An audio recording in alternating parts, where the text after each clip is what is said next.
ओम शांति।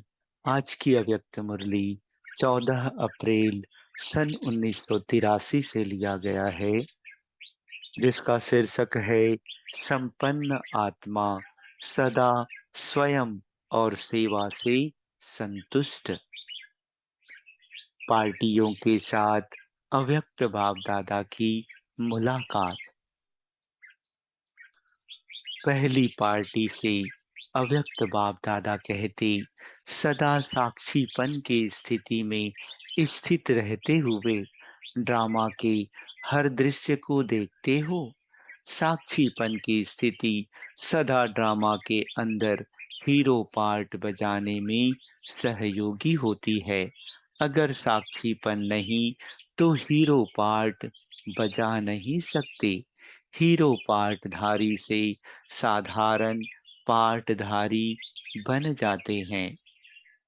साक्षीपन की स्टेज सदा ही double hero बनाती है। एक हीरे समान बनाती है और दूसरा हीरो पार्टधारी बनाती है। साक्षीपन अर्थात देह से न्यारे आत्मा मालिकपन की स्टेज पर स्थित रहे। देह से भी साक्षी मालिक, इस देह से कर्म कराने वाली करने वाली नहीं। ऐसी साक्षी स्थिति सदा रहती है।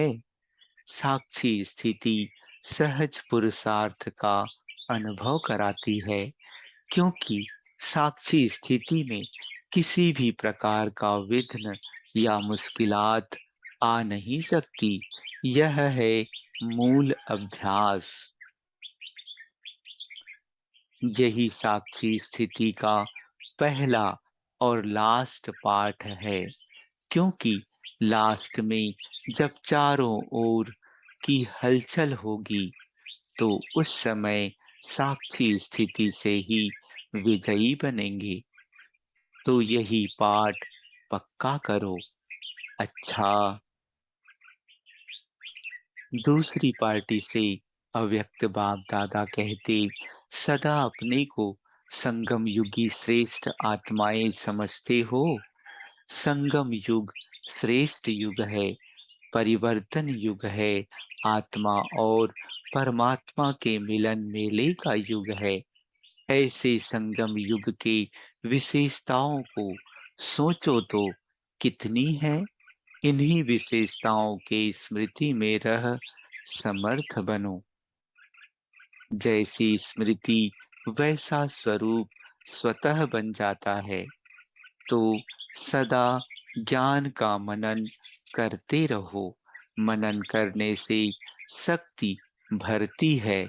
अगर मनन नहीं करते, सिर्फ सुनते सुनाते, तो शक्ति स्वरूप नहीं, लेकिन सुनाने वाले स्पीकर बनेंगे। आप बच्चों के मनन का चित्र भक्ति में भी दिखाया है। कैसे मनन करो वह चित्र याद है। विष्णु का चित्र नहीं देखा है। आराम से लेटे हुए हैं और मनन कर रहे हैं। सिमरन कर रहे हैं। सिमरन कर मनन कर हर्षित हो रहे हैं। तो यह किसका चित्र है। सैया देखो कैसी है। सांप को सैया बना दिया, अर्थात विकार अधीन हो गए। उसके ऊपर सोया है। नीचे वाली चीज अधीन होती है ना, ऊपर मालिक होते हैं। माया जीत बन गए तो निश्चिंत। माया से हार खाने की, युद्ध करने की कोई चिंता नहीं। तो निश्चिंत और मनन करके हर्षित हो रहे हैं। ऐसे अपने को देखो। माया जीत बने हैं। कोई भी विकार वार ना करे। रोज नई नई पॉइंट स्मृति में रख मनन करो तो बड़ा मजा आएगा। मौज में रहेंगे क्योंकि बाप का दिया हुआ खजाना मनन करने से अपना अनुभव होता है। जैसे भोजन पहले अलग होता है, खाने वाला अलग होता है, लेकिन जब हजम कर लेते तो वही भोजन खून बन शक्ति के रूप में अपना बन जाता है। ऐसे ज्ञान भी मनन करने से अपना बन जाता, अपना खजाना है, यह महसूसता आएगी। तीसरी पार्टी से अव्यक्त बाप दादा कहते, सभी अपने को सदा श्रेष्ठ आत्मा समझते हो। श्रेष्ठ आत्मा अर्थात हर संकल्प, बोल और कर्म सदा श्रेष्ठ हो, क्योंकि साधारण जीवन से निकल श्रेष्ठ जीवन में आ गए। कलयुग से निकल संगम युग पर आ गए। जब युग बदल गया, जीवन बदल गई, तो जीवन बदला अर्थात सब कुछ बदल गया। ऐसा परिवर्तन अपने जीवन में देखते हो। कोई भी कर्म चलन साधारण लोगों के माफिक ना हो। वे हैं लौकिक और आप अलौकिक। तो अलौकिक जीवन वाले लौकिक आत्माओं से न्यारे होंगे। संकल्प को भी चेक करो कि साधारण है व अलौकिक है। साधारण है तो साधारण को चेक करके चेंज कर लो। जैसे कोई चीज सामने आती है तो चेक करते हो, यह खाने योग्य है, लेने योग्य है। अगर नहीं होती तो नहीं लेते, छोड़ देते हो ना। ऐसे कर्म करने के पहले कर्म को चेक करो। साधारण कर्म करते करते साधारण जीवन बन जाएगी। फिर तो जैसे दुनिया वाले वैसे आप लोग भी उसमें मिक्स हो जाएंगे, न्यारे नहीं लगेंगे। अगर न्यारापन नहीं तो बाप का प्यारा भी नहीं। अगर कभी कभी समझते हो कि हमको बाप का प्यार अनुभव नहीं हो रहा है, तो समझो कहाँ न्यारेपन में कमी है, कहाँ लगाव है। न्यारे नहीं बने हो तब बाप का प्यार अनुभव नहीं होता। चाहे अपनी देह से, चाहे संबंध से, चाहे किसी वस्तु से। स्थूल वस्तु भी योग को तोड़ने की निमित्त बन जाती है। संबंध में लगाव नहीं होगा, लेकिन खाने की वस्तु में, पहनने की वस्तु में लगाव होगा। कोई छोटी चीज भी नुकसान बहुत बड़ा कर देती है। तो सदा न्यारापन अर्थात अलौकिक जीवन। जैसे वह बोलते, चलते, गृहस्थी में रहते, ऐसे आप भी रहो। तो अंतर क्या हुआ? तो अपने आप को देखो कि परिवर्तन कितना किया है। चाहे लौकिक संबंध में बहू हो, सास हो, लेकिन आत्मा को देखो। बहू नहीं है, लेकिन आत्मा है। आत्मा देखने से या तो खुशी होगी या रहम आएगा। यह आत्मा बेचारी परवश है, अज्ञान में है, अनजान में है। मैं ज्ञानवान आत्मा हूँ, तो उस अनजान आत्मा पर रहम कर अपनी शुभ भावना से बदल कर दिखाऊंगी। अपनी वृत्ति दृष्टि चेंज चाहिए, नहीं तो परिवार में प्रभाव नहीं पड़ता। तो वृत्ति और दृष्टि बदलना ही अलौकिक जीवन है। जो काम अज्ञानी करते वह आप नहीं कर सकते हो। संग का रंग आपका लगना चाहिए, ना कि उन्हों के संग का रंग आपको लग जाए। अपने को देखो, मैं ज्ञानी आत्मा हूँ। मेरा प्रभाव अज्ञानी पर पड़ता है। अगर नहीं पड़ता तो शुभ भावना नहीं है। बोलने से प्रभाव नहीं पड़ेगा, लेकिन सूक्ष्म भावना जो होगी उसका फल मिलेगा। अच्छा, चौथी पार्टी से अव्यक्त बाप दादा कहते, हर कदम में सर्वशक्तिमान बाप का साथ है, ऐसा अनुभव करते हो।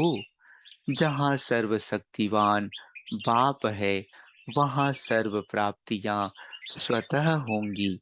जैसे बीज है तो झाड़ समाया हुआ है, ऐसे सर्वशक्तिमान बाप का साथ है तो सदा माला माल, सदा तृप्त, सदा संपन्न होंगे। कभी किसी बात में कमजोर नहीं होंगे, कभी कोई कंप्लेंट नहीं करेंगे, सदा कंप्लीट। क्या करें, कैसे करें, यह कंप्लेंट नहीं। साथ हैं तो सदा विजयी हैं। किनारा कर देते तो बहुत लंबी लाइन है। एक क्यों क्यों बना देती है, तो कभी क्यों की क्यों ना लगे। भक्तों की प्रजा की क्यों भले लगे, लेकिन क्यों की क्यों नहीं लगानी है।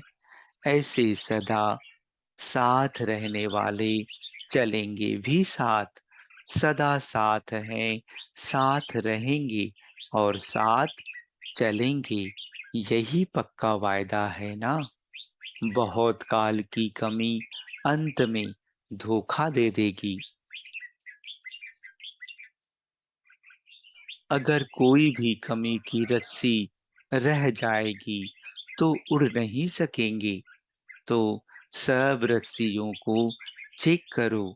बस बुलावा आए, समय की सीटी बजे और चल पड़े।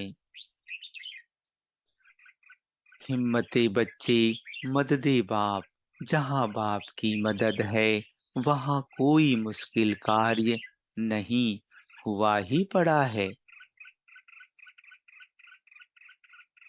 पांचवी पार्टी से अव्यक्त बाप दादा कहते, सदा अपने को मास्टर सर्वशक्तिमान अनुभव करते हो।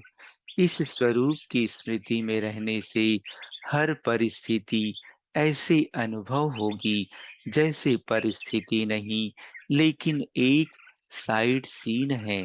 परिस्थिति समझने से घबरा जाते, लेकिन साइड सीन अर्थात रास्ते के नजारे हैं तो सहज ही पार कर लेते, क्योंकि नजारों को देख खुशी होती है, घबराते नहीं। तो विघ्न विघ्न नहीं है, लेकिन विघ्न आगे बढ़ने का साधन है। परीक्षा क्लास आगे बढ़ाता है, तो यह विघ्न परिस्थिति परीक्षा आगे बढ़ाने के लिए आते हैं। ऐसे समझते हो ना। कभी कोई बात सोचते, यह क्या हुआ, क्यों हुआ, तो सोचने में भी टाइम जाता है। सोचना अर्थात रुकना। मास्टर सर्वशक्तिवान कभी रुकते नहीं, सदा अपने जीवन में उड़ती कला का अनुभव करते हैं।